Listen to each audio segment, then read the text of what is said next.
ನಮಸ್ಕಾರ ಎಲ್ರಿಗೂ. ಎಲ್ಲರೂ ಚೆನ್ನಾಗಿದ್ದೀರಿ ಅಲ್ವಾ? ನಾನು ಚೆನ್ನಾಗಿದ್ದೀನಿ.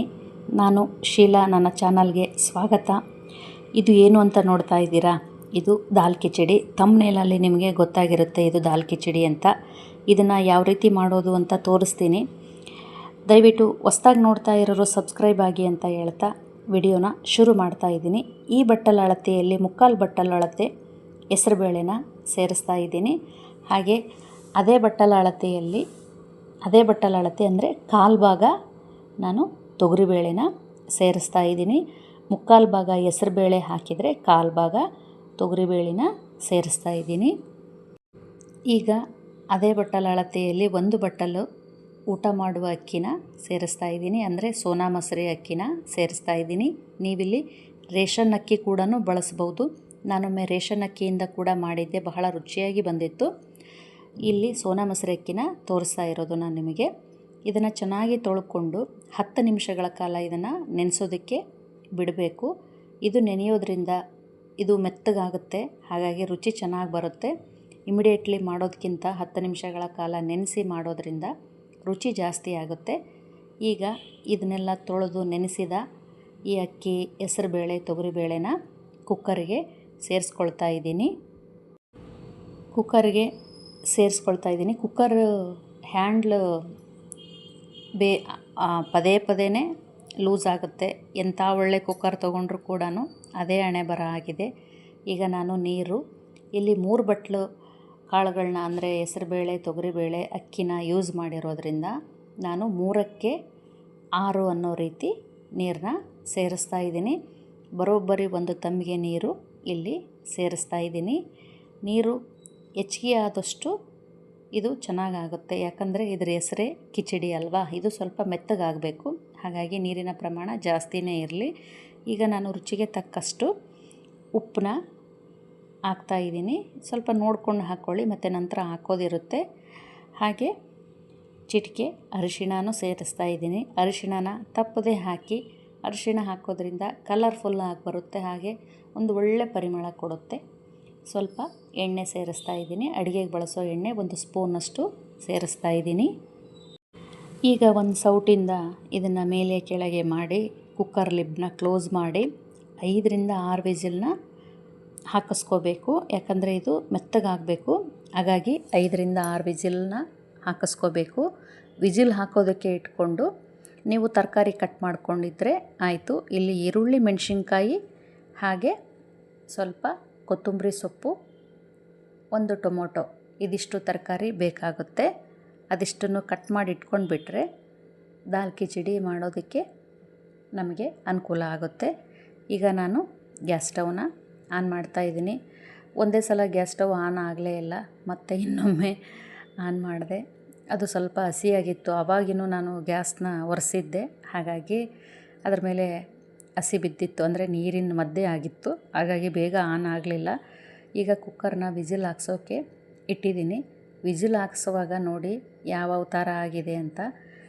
ಎಷ್ಟೇ ಕುಕ್ಕರ್ ಚೇಂಜ್ ಮಾಡಿದರೂ ಕುಕ್ಕರ್ ಹ್ಯಾಂಡ್ ಲೂಸ್ ಆಗುತ್ತೆ, ಇಲ್ಲ ಅಂದರೆ ಈ ರೀತಿ ನೀರು ಹೊರಗಡೆ ಬರುತ್ತೆ. ನಿಮ್ಮ ಮನೇಲೂ ಇದೇ ರೀತಿ ಆಗುತ್ತಾ? ಹಾಗಿದ್ರೆ ಕಮೆಂಟ್ ಮಾಡಿ. ಈಗ ಕುಕ್ಕರ್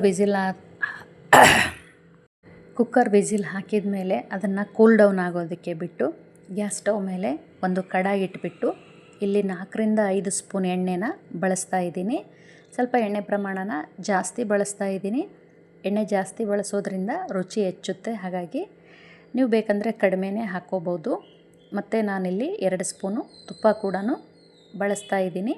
ತುಪ್ಪ ಆಪ್ಷನಲ್ಲು, ಬೇಕಿದ್ದರೆ ಹಾಕ್ಕೊಳ್ಳಿ, ಇಲ್ಲ ಬೇಡ. 1 ಸ್ಪೂನು ಸಾಸಿವೆ ಹಾಕ್ತಾಯಿದ್ದೀನಿ. ಅರ್ಧ ಸ್ಪೂನು ಜೀರಿಗೆ ಸೇರಿಸ್ತಾ ಇದ್ದೀನಿ. ಇವೆರಡು ಚಟಪಟ ಸಿಡಿಯೋ ಅಷ್ಟೊತ್ತಿಗೆ ಸ್ವಲ್ಪ ಇಂಗು ಕೂಡ ಸೇರಿಸ್ಕೊಂಡಿದ್ದೀನಿ.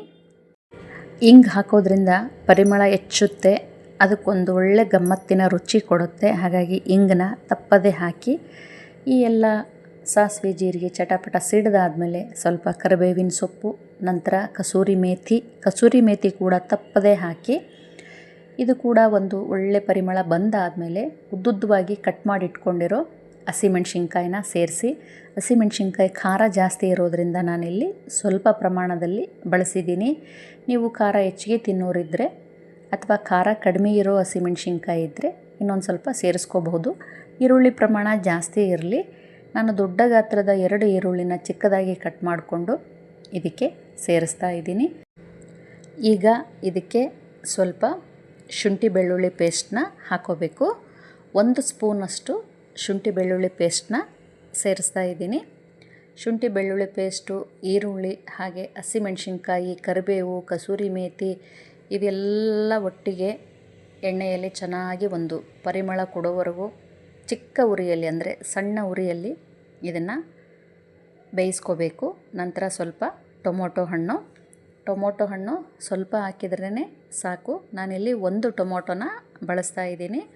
ಈಗ ಇವು 3 ಮಿಶ್ರಣ ಮೆತ್ತಗೆ ಬೇಯಬೇಕು ಅಂದರೆ ಸ್ವಲ್ಪ ಉಪ್ಪು ಸೇರಿಸ್ಕೋಬೇಕು. ಸ್ವಲ್ಪ ಏನು ರುಚಿಗೆ ತಕ್ಕಷ್ಟು ಉಪ್ಪನ್ನೇ ಸೇರಿಸ್ಕೊಳ್ಳಿ. ಹರಳುಪ್ಪು ಹಾಕೋದ್ರಿಂದ ತರಕಾರಿ ಬೇಗ ಬೇಯುತ್ತೆ, ಹಾಗಾಗಿ ನಾನು ಯಾವಾಗಲೂ ಹರಳುಪ್ಪನ್ನೇ ಬಳಸ್ತೀನಿ. ಒಂದು ಲಿಡ್ನ ಕ್ಲೋಸ್ ಮಾಡಿಬಿಡಿ. ಮೆತ್ತವಾಗಿ ಬೇಯುತ್ತೆ ತರಕಾರಿ ಎಲ್ಲ. ನೋಡಿ, ಈ ರೀತಿಯಾಗಿ ಬೇಯುತ್ತೆ. ಈಗಿನ ಟೊಮೊಟೊ ಹಣ್ಣಂತೂ ಸ್ವಲ್ಪ ಬೇಯೋದೇ ಬೇಗ ಕಡಿಮೆನೇ, ಹಾಗಾಗಿ ನಾನು ಅವನ್ನ ಚಿಕ್ಕದಾಗಿ ಕಟ್ ಮಾಡಿಟ್ಟಿರ್ತೀನಿ. ಹಾಗೆ ಉಪ್ಪು ಬೇಗ ಸೇರಿಸ್ತೀನಿ.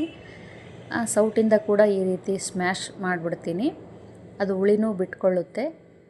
ಈಗ ಇದಕ್ಕೆ ನೆಕ್ಸ್ಟು ಮಸಾಲಾನ ಸೇರಿಸೋಣ. ನಾನಿಲ್ಲಿ 1 ಸ್ಪೂನು ಗರಂ ಮಸಾಲಾನ ಸೇರಿಸ್ತಾ ಇದ್ದೀನಿ. ಹಾಗೆ ಅರ್ಧ ಸ್ಪೂನು ಜೀರಿಗೆ ಪೌಡ್ರನ್ನ ಸೇರಿಸ್ತಾ ಇದ್ದೀನಿ.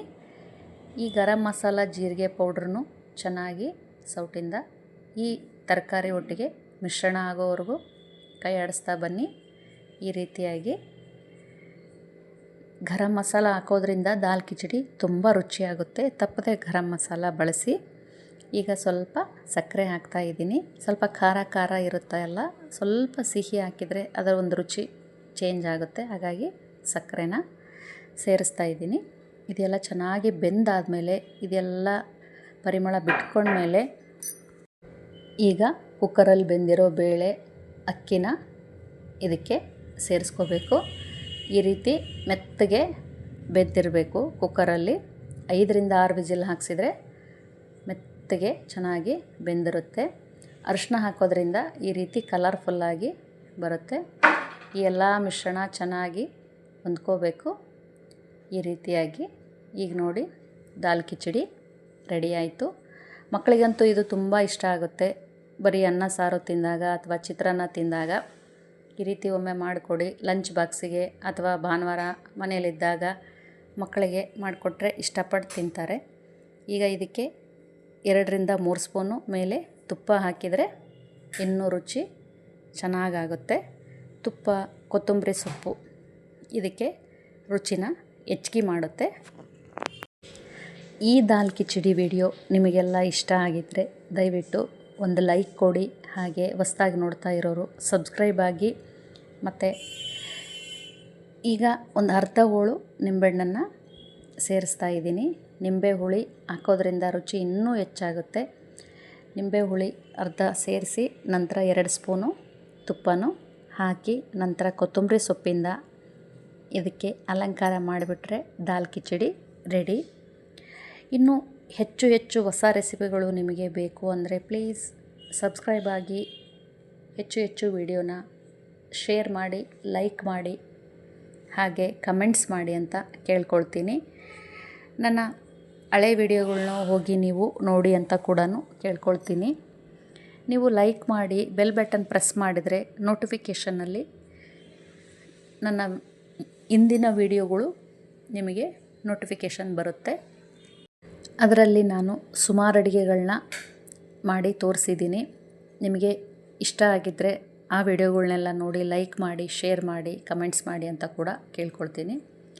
ಈ ರೀತಿ ದಾಲ್ ಕಿಚಡಿ ಸುಲಭವಾಗಿ ನಿಮಗೆ ಮಾಡಿ ತೋರಿಸಿದ್ದೀನಿ. ಥ್ಯಾಂಕ್ ಯು ಎಲ್ರಿಗೂ. ಮತ್ತೆ ಇನ್ನೊಂದು ವಿಡಿಯೋದಲ್ಲಿ ಸಿಗ್ತೀನಿ. ಧನ್ಯವಾದ.